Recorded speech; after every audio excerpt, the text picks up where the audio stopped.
आज किला police station ने आसिफ निहाल अहमद को जज साहब के सामने प्रोड्यूस किया पनाज साहब की कोर्ट में।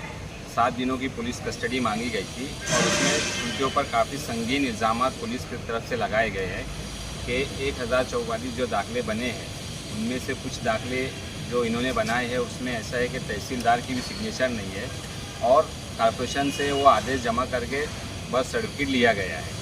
और उनकी तरफ से ये भी कहा गया है कि कई एजेंट, कई सरकारी कर्मचारी और कई वकीलों के ताल्लुकात जो है ये आरोपी नंबर 15 आसिफ अंजुम से है। इसके लिए हमको 7 दिनों की पुलिस कस्टडी चाहिए।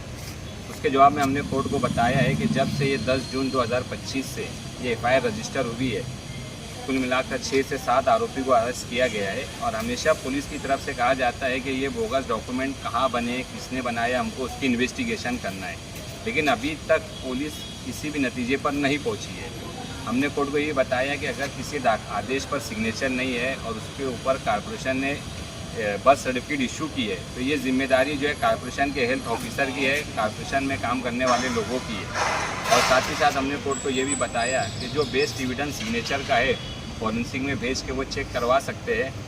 धारणकर जो ऑलरेडी पुलिस की कस्टडी में है, लेकिन पुलिस उस रास्ते में इन्वेस्टिगेशन ना करते हुए सिर्फ मैटर को आगे बढ़ाकर और इसमें आरोपी को एक के बाद एक अरेस्ट कर मैटर को सीरियस बताने की कोशिश की जा रही है कि ये जो मामला है काफ़ी संगीन है, पैसों का तालमेल हुआ है, नेशनल सिक्योरिटी का हवाला दिया जाता है। कोर्ट ने जो है दोनों पक्ष के आर्गूमेंट सुनने के बाद 3 दिनों की पुलिस कस्टडी में भेजने का हुक्म दिया है। अब दोबारा जो है 25 तारीख को आसिफ अंजुम को कोर्ट में हाजिर किया जाएगा। कई महीनों से तो उनकी जमानत को लेकर क्या मामला है और क्या है? आज CR नंबर 40 में पालजवार साहब की कोर्ट में जो है स्पेशल पब्लिक प्रोसिक्यूटर ने आरोपी नंबर 1 से 3 का आर्गूमेंट मुकम्मल किया है। लेकिन एक हफ्ते के लिए उनके कुछ घर के फैमिली के कुछ प्रोग्राम है, इसके लिए वो छुट्टी पर जा रहे हैं। तो उन्होंने कोर्ट से रिक्वेस्ट की थी कि 1 तारीख को मैटर रखा जाए। लेकिन कोर्ट ने अभी जो 24 तारीख के दिन जो है तारीख दी है, उसमें आरोपी नंबर 1 सैयद साजिद है और जो दोनों औरतें हैं उनके वकील यानी हम लोग जो है रिप्लाई देंगे। जो आर्गूमेंट शिशिर हिरे साहब ने किया उसका रिप्लाई देने के लिए अभी 24 तारीख दी है।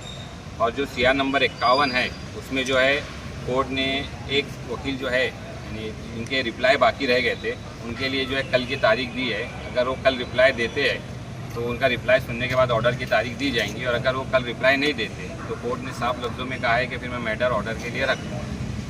उनको 103 किला पुलिस स्टेशन में जो हेल्थ ऑफिसर ने फरियादी बनकर कंप्लेंट की थी उसमें आरोपी बनाया गया और उस पर साइन नहीं है तहसीलदार की।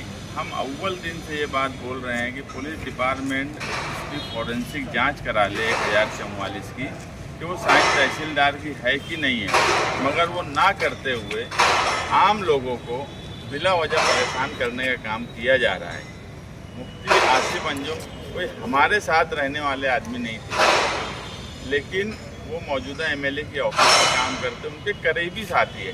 मगर जन्म दाखिले के सवाल पर आसिफ शेख साहब और हमने जब माइनॉरिटी डिफेंस कमेटी बनाई तो एक बात हमने तय कर दी कि इस मामले में जिस तरह से फिरका परस्त सरकार और फिरका परस्त ताकतें मालेगांव शहर के बेगुनाह लोगों को गुनहगार बताने पर तुली हुई है, ऐसे वक्त में हम किसी भी पार्टी से मुंसलिक कोई भी फर्द हो, वो किसी भी लीडर से मुंसलिक हो, किसी को भी मानने वाला हो, अगर इस तरफ कभी कोई नदी के इस तरफ कभी कोई आदमी हो, हमारे शहर का भी हो, तो हम इस मामले में कोई सियासी इख्तिलाफ नहीं रखेंगे।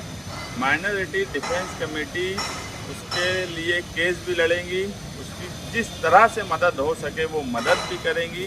और यही वजह है कि जब मुफ्ती आसिफ अंजुम को कल गिरफ्तार किया गया और वो हमसे राब्ते में आए तो हमने ये बोला कि यार हम उसके लिए पूरी कोशिश करेंगे और हम कोशिश कर रहे हैं। और इंशाअल्लाह किला पुलिस स्टेशन में जो FIR है इसमें बेल, पीछे जो कुछ लोग थे उनकी बेल हुई है और हमें पूरी उम्मीद है कि इस लड़के की भी जल्द से जल्द बेल हो जाएंगी।